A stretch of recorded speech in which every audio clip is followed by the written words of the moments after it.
दोस्तों, अगर आप सिंगरौली के हो और सिंगरौली में विस्थापन में हो तो ये न्यूज़, ये खबर आपके परिवार को, आपके भविष्य को, आपके बच्चे को और आपके फाइनेंस को, आपके जेब को, हर चीज़ को प्रभावित कर सकता है। तो ये न्यूज़ नहीं है, आपके जीवन का एक बहुत बड़ा हिस्सा है। अगर आप सिंगरौली के हैं और विस्थापन में है तो खास करके दोस्तों, अब बात समझिएगा।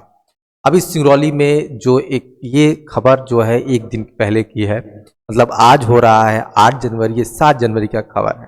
कुछ लोग, जो भी भाई लोग हैं, वो लोग जाकर कलेक्टर ऑफिस में एक आवेदन लगाते हैं, जिस आवेदन के अनुसार वो कह रहे हैं। अब देखिए, जो भी तथ्य है, मैं इस पे जो बता रहा है उस तथ्य को मैं संक्षिप्त में बता रहा हूं ताकि आप समझ सके इस भावनाओं को और बातों को। देखिए, सबसे पहला जो है, इसमें 22,000 मकान है जो गिरने की तैयारी कर रहे हैं। मतलब मोरवा में 22,000 मकानों, मतलब कि 22,000 लोग इससे प्रभावित होने वाले हैं उसके मुआवजे से। ठीक है, इस बात का ध्यान रखिएगा। अब इसमें 2 तरह की जमीनें हैं, एक पहला जमीन है सरकारी और दूसरा है प्राइवेट। अब यहाँ पर जो आवेदन लगा है, उस आवेदन के अनुसार आप चाहे तो वीडियो भी देख सकते हैं और आप समझ सकते हैं, इसमें आप समझ पाएंगे। फिलहाल के लिए हम सबसे पहले बात करते हैं जो उसका मेन कारण है। अब इनका कहना यह है कि जो इसमें लिखा हुआ है कि गैर पट्टाधारी परिवारों को 5 लाख, अगर मैं गलत हूं तो समझिएगा, कमेंट भी करिएगा। इसमें लिखा है कि विस्थापन ने बताया कि गैर पट्टाधारी परिवारों को, ये कह रहे हैं कि एनसीएल जो गैर परिवार पट्टाधारी है, जो सरकारी जमीन में रहने वाले हैं, उनके परिवार को 5 लाख और 6 लाख प्लाट राशि दी जा रही है। 6 लाख प्लाट राशि मुझे समझ नहीं आया, हो सकता है प्लाट का बोल रहे हैं या तो डिसमिल का बोल रहे हैं, तो 6 लाख रुपए दिया जाएगा। दूसरी तरफ पट्टाधारी परिवार जो रजिस्ट्री की जमीन है, उनको 15 लाख विस्थापन, मतलब उनके परिवार को 15 लाख रुपए विस्थापन मिलेगा जैसा उनका परिवार होगा। अब परिवार में बहुत बड़ा, देखिए, अफवाह भी अलग चीज होती है। यहां मैं तथ्य पे बात कर रहा हूं, जो बात कर रहा हूं प्रैक्टिकली बात कर रहा हूं, जो बात कर रहा हूं सामने है। पट्टाधारी परिवारों को 15 लाख विस्थापन, पट्टा जो परिवार है, परिवार में बहुत से लोग होते हैं कि एक आदमी के 4 बच्चे हो गए, तो क्या उन चारों बच्चों को मिलेगा या पूरा परिवार को एक ठो मिलेगा जिसका समग्र आईडी था, जो उसका मुखिया था, उसको मिलेगा? तो 15 लाख विस्थापन मिलेगा। 18 लाख प्लाट राशि दी जा रही है। 18 लाख प्लाट राशि, इसमें या तो जमीन का नहीं है, प्लाट का बोल रहा है, पहली चीज। दूसरी चीज, अगर ये जमीन है तो 18 लाख रुपए डिसमिल की बात हो गई। अब यहां पर इन्होंने आवेदन लगाया कि हम दोनों को बराबर हक मिलना चाहिए, सरकारी वाले को वही रेट मिलना चाहिए और प्राइवेट वालों को भी वही रेट मिलना चाहिए। देखिए, यहां पर लिखा है जो गैर पट्टाधारी विस्थापनों को सबसे बड़ा दर्ज है कि 40-50 वर्षों से जिस जमीन पर अपना घर बनाकर गुजार रहे थे उसे छोड़ना पड़ेगा। सही बात है, ये बात तो मैं भी करता हूं कि एक मानव के लिए बहुत प्रभावित क्षेत्र है और बहुत ही बड़ा चीज़ है कि जब आप वहाँ पर 40-45 साल रहते हैं, वहाँ जाने लगते हैं, तो बहुत बड़ा भाईचारा, बहुत कुछ बन जाता है जो कि तोड़ना आसान नहीं होता है।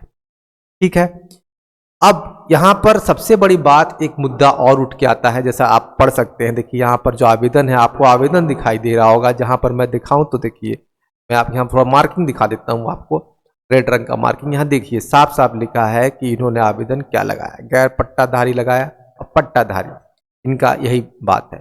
लेकिन अगर विस्थापन होता है तो क्या एनसीएल जमीन देगा, विस्थापन के लिए नया जगह बसाएगा? ये भी एक प्रश्न पूछा गया है, एक जो सिंगरौली के अधिकारी हैं कलेक्टर ऑफिस में, उनसे पूछा गया, तो वो भी आपको मैं वीडियो में थोड़ा सा दिखा दूंगा।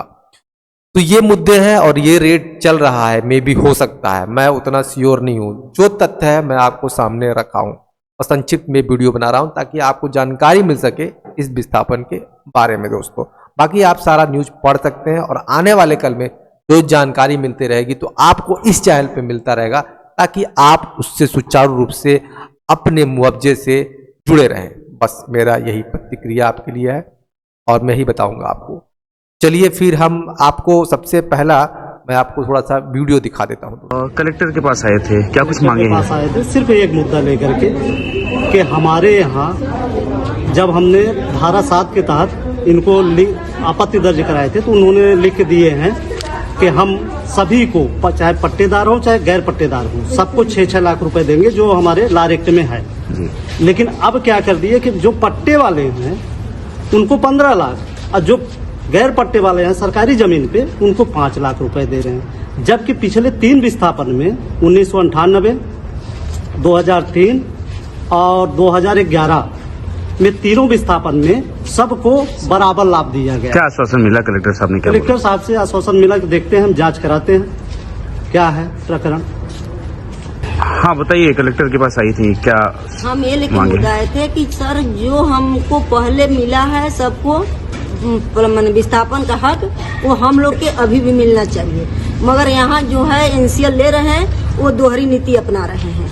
पट्टेदार को दूसरा दे रहे हैं, 15-18 लाख दे रहे हैं, और हम लोग के खाला में बिक रहे हैं कि लो 6 लाख लेके हटो मरो, और नहीं तो 5 लाख लो, कहीं जाना है जाओ, ना तो जहर मार खा कर मर जाओ सब, मगर हम कोई सुलह नहीं करेंगे। क्या चाहते हैं आप? हम चाह रहे हैं कि हम लोग के बाल बच्चा है, सब है, हम लोग कोयला और पानी पीकर मर रहे हैं, तो हम लोग के जो पट्टा के विस्थापन मिल रहा है उतना बराबर हम लोग को मिलना चाहिए। और जब हम एनसीएल के पास जाते हैं तो वो बोलते हैं ना कि कलेक्टर साहब जो कह देंगे वो हम करेंगे। तो इसलिए हम 4 से 5 बार हम खुद आ चुके हैं कलेक्टर साहब के पास कि कलेक्टर साहब क्या दे रहे हैं। अभी कलेक्टर साहब के पास हम बोले हैं तो कलेक्टर साहब बोल रहे हैं कि नहीं, हम आपका इसके ऊपर निर्णय ले रहे हैं, मगर हमको रिसीविंग कुछ नहीं दिए हैं। सर, सबसे बड़ा विस्थापन होने जा रहा है एनसीएल का, और वहाँ पे के जो विस्थापित हैं उनमें काफी असंतोष है। उनका कहना है कि गैर पट्टाधारी हो या पट्टाधारी, उनको एक समान मुआवजा मिलना चाहिए, जो एनसीएल नहीं कर रही है। प्रशासन का क्या रुख रहेगा सर? आज कलेक्टर महोदय से कुछ व्यक्ति मिले, उन्होंने ये शिकायत की है कि उनको सही तरह से विस्थापन का पुनर्वास का लाभ नहीं दिया जा रहा है। इस संबंध में हम लोग जांच करेंगे, जांच के उपरांत ही नियमानुसार कार्रवाई करेंगे। यदि कोई अनियमितता होगी तो उसे हम ठीक कराएंगे। इसके साथ साथ सर, आवास उनको मतलब कहाँ बसाया जा रहा है, इसकी अभी कुछ व्यवस्था हो पाई है क्या? इस संबंध में हम जो परियोजना है उनके अधिकारियों से बात करेंगे और जानकारी लेंगे कि उनको कहाँ पुनर्वास दिया जा रहा है, इसके बाद हम कार्रवाई कर पाएंगे। क्या माने सर, पूरी पारदर्शिता के साथ विस्थापन की प्रक्रिया होगी और लोगों को लाभ मिलेगा? किसी सभी कार्रवाइयां पारदर्शिता की जाएंगी, ऐसा मैं निर्देश दूंगा उनको, परियोजनाओं को, और सभी को निश्चित रूप से लाभ मिलेगा।